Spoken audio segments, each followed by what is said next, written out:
Kuota haji adalah hak umat, hak untuk beribadah, hak untuk menunaikan rukun Islam kelima, dan hak untuk mendapat keadilan dalam sistem yang transparan. Namun, bagaimana jika hak itu ternyata dipermainkan? Bagaimana jika kuota yang seharusnya diberikan secara adil, justru menjadi ajang bagi segelintir pihak untuk mencari keuntungan? Inilah yang kini mulai terungkap. Komisi Pemberantasan Korupsi, atau KPK, resmi membuka penyelidikan awal terhadap pengelolaan kuota haji di era Menteri Agama Yakut Holil Qomas. Langkah ini membuka babak baru dalam sejarah tata kelola ibadah haji di Indonesia, sebuah sejarah yang selama ini diselimuti kabut tebal antara ketulusan dan kepentingan.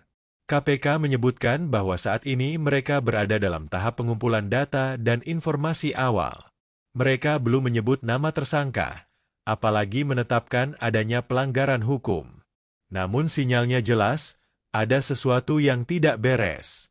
Beberapa laporan menyebutkan bahwa dalam 2 tahun terakhir Indonesia mendapatkan tambahan kuota haji dari pemerintah Arab Saudi, namun distribusinya memunculkan banyak tanda tanya. Kuota tambahan tersebut, yang seharusnya menjadi berkah bagi jemaah yang telah menunggu belasan tahun, justru diduga mengalir ke pihak-pihak tertentu di luar antrean resmi.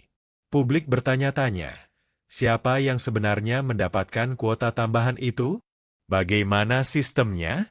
Apakah diberikan kepada jemaah berdasarkan antrean, atau dibagi melalui jalur khusus yang tidak diumumkan ke publik? Kecurigaan semakin tajam ketika muncul kabar bahwa kuota tambahan ini justru dijual dengan harga selangit, bahkan mencapai ratusan juta rupiah per kursi. Di balik kesunyian ibadah haji, ada suara lirih yang terluka. Suara para jemaah yang telah mendaftar sejak 2011 namun belum juga berangkat, sementara orang lain bisa langsung pergi dengan membayar lebih mahal. Kuota haji bukan sembarang angka. Setiap kursi mewakili harapan. Dan setiap nama dalam daftar antrean menyimpan cerita tentang perjuangan, tabungan yang dikumpulkan sedikit demi sedikit, dan doa yang tak pernah putus. Maka ketika kursi itu tiba-tiba berpindah ke tangan lain hanya karena kedekatan dengan kekuasaan atau karena kekuatan uang, disitulah rasa keadilan umat diuji. Dan di titik itulah KPK mulai mencium adanya potensi pelanggaran yang harus diselidiki lebih lanjut. Masih ingatkah kita pada kasus korupsi haji yang menyeret nama mantan Menteri Agama Surya Dharma Ali?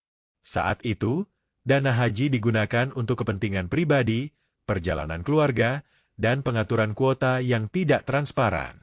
Ia divonis bersalah dan dijatuhi hukuman penjara. Kini, bayang-bayang masa lalu itu seolah kembali hadir. Apakah kita akan melihat sejarah terulang? Ataukah kali ini, keadilan bisa ditegakkan sebelum segalanya terlambat? Menteri Agama Yakut hingga kini belum memberikan pernyataan resmi secara rinci menanggapi penyelidikan KPK. Namun, sejumlah pejabat di lingkungan Kemenag menyebut bahwa seluruh proses distribusi kuota telah sesuai regulasi.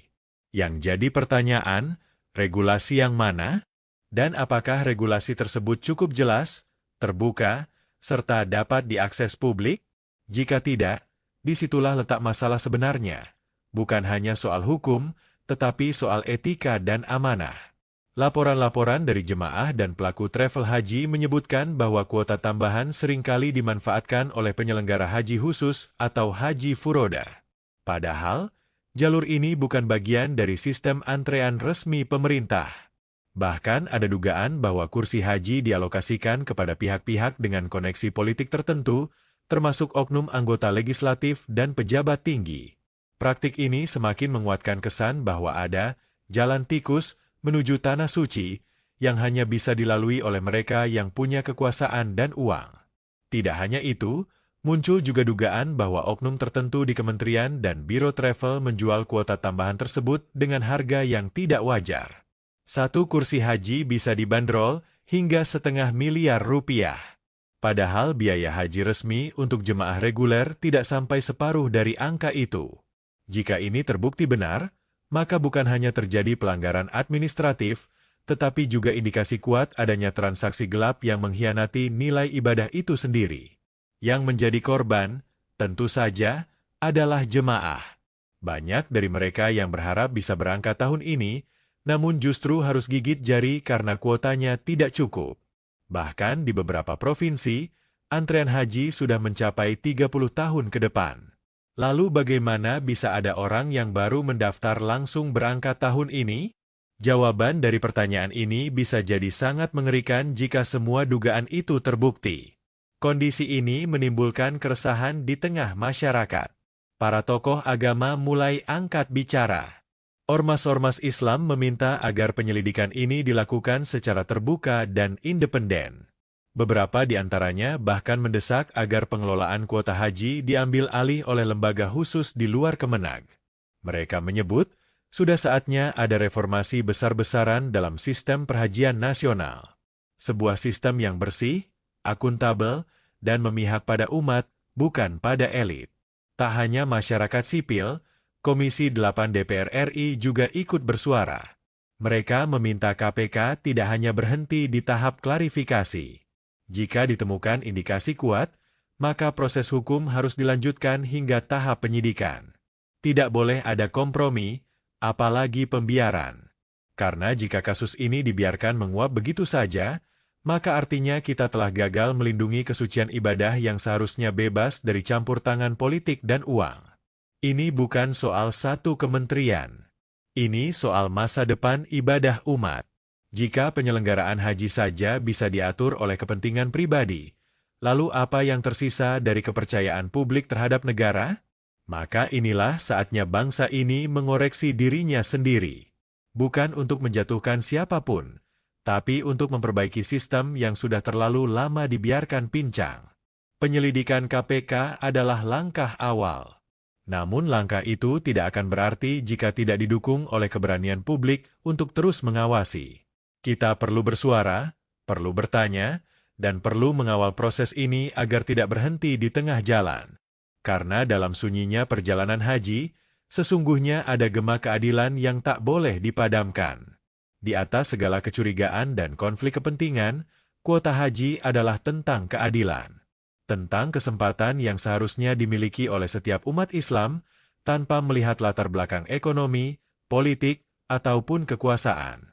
Dan jika saat ini sistem itu ternoda oleh praktik gelap, maka membersihkannya bukan hanya tugas KPK atau pemerintah, tetapi juga tugas kita semua sebagai bagian dari umat. Semoga penyelidikan ini bisa menjadi titik balik. Titik di mana kita bisa kembali menata ulang sistem perhajian yang adil, bersih, dan berpihak kepada rakyat. Bukan kepada segelintir orang yang menjadikan ibadah sebagai ladang bisnis. Kita ingin haji yang suci. Kita ingin haji yang adil. Dan kita ingin pemerintah yang benar-benar mengabdi kepada umat, bukan kepada kepentingan kelompok tertentu. Maka dari itu, mari terus kawal proses ini. Mari jaga agar suara jemaah yang menunggu bertahun-tahun tidak kembali dikalahkan oleh uang dan kuasa. Dan mari kita doakan, agar tanah suci tetap menjadi tempat penyucian jiwa, bukan tempat pembuktian keserakahan manusia. Terima kasih telah menyimak sampai akhir. Jangan lupa untuk klik subscribe, aktifkan lonceng notifikasi, dan bagikan video ini jika kamu setuju bahwa kuota haji harus dibersihkan dari praktik curang. Tulis juga komentarmu di bawah. Apakah kamu percaya bahwa KPK bisa membongkar skandal ini sampai tuntas? Sampai jumpa di video berikutnya. Jaga hati, jaga iman, dan jaga kejujuran. Wassalamualaikum warahmatullahi wabarakatuh.